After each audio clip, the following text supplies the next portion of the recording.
I'm saying hello today on September 28th, 2010 from beautiful North Adams, Massachusetts, and I'm here with Nancy Fitzpatrick, who is a very successful local entrepreneur, historical preservationist, and arts fan overall. And Nancy has taken a little bit of her time to actually tell me about her city and some of the projects that she is involved in. Nancy, tell me, what are we looking at on the left side here? Well, that may just look like a pile of bricks with a few windows to you, but it's actually the Massachusetts Museum of Contemporary Art, located in the former Sprague Electric Factory and Arnold Printworks Factory from the 20th and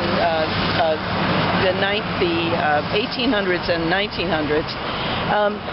The vast part of this building is occupied by MassMocha. The rest of it has been developed for commercial space, where there's some lawyers and there's a publishing company and there's a visual arts company that does kind of digital stuff for movies, and all kinds of interesting things going on in there. There are a couple of restaurants. And that's where our porches story begins, because on this side is the Porches Inn, which is one of the housing complexes that was home to, I'm sure, over the generations, hundreds of workers and their families. Shortly after the museum opened, I was standing up in one of those windows down there with Joe Thompson, the director of the museum, and I looked out at these buildings that were extremely dilapidated and but yet had lots of, you can see how much architectural detail they have, and wonderful slate roofs, and you know, they had a lot of character. And I said to Joe, you know, those buildings would make a good inn. Yes. And Joe looked at me kind of quizzically, and he said, but don't you think they're too close to the road? And I said, well, you know, the Red Lion Inn, which is my other property down about 30 miles from here, has been right on the road for 200 years and more, and we've done just fine. And he said, well, you know, I have somebody that I want you to talk to. And he introduced me to the man who became my partner in this project, who wanted to fix these buildings up because he thought they were a terrible eyesore and that they discredited our wonderful new art museum. So after that conversation with Joe, it wasn't 2 years before we opened Porches. Really? It took you 2 years? That's actually not that much. Well, we met in January. We met in, I think, December or January. We started work in June or July, and we opened in the next year. Wow, that's So it was awesome. actually less than 2 years. Now, I would imagine you had to do a lot of work bringing them up to par. Oh, completely. They were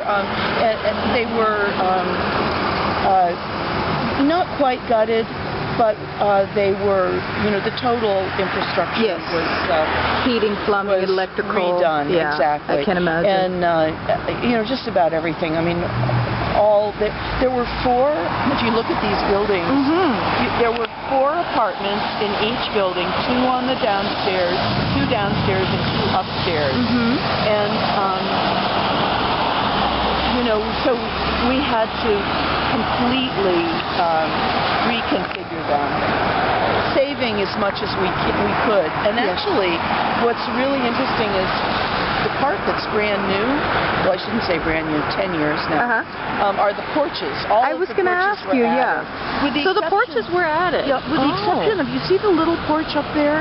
In the back? Yeah, that was a typical feature of apartments in this kind of housing. You can picture the clothesline, you know, going from one building to another. Exactly. So, but did you also sort of connect the buildings so there's roof, like glass roofs? We did. We connected. No, well, I'll tell you, if you go in, each of the buildings had a light well, and perhaps we could see that better from a different location. Exactly. But you know, what really inspired me about these buildings was thinking about the generations of people who lived here, people from the mid 1800s right through to 1998 or something like that. And when you think about the lifestyles and the changes that occurred and the kind of layers of living that went into these houses, that's what really inspired me and what I wanted to preserve while we were redoing them. It's fascinating what you've done here, but one question I gotta ask you. All these houses have different colors. Yes. From kind of a greenish teal, bluish teal to a gray olivey color, or warm orange, beige, and then green, and then reddish. How did you come up with those colors? Well, actually, our architects worked very hard on coming up with those colors, and we actually did it. We wanted to be able to identify to the guests which building they were in. Oh. So, you're in the red building, or the green building, or the yellow building, or the gray building, or the blue building. They were, we did some research on Victorian-era colors. Yes. And took it from there. Wonderful. And you'll notice they all have the same color trim. They do. So yes. that It really ties it together very nicely.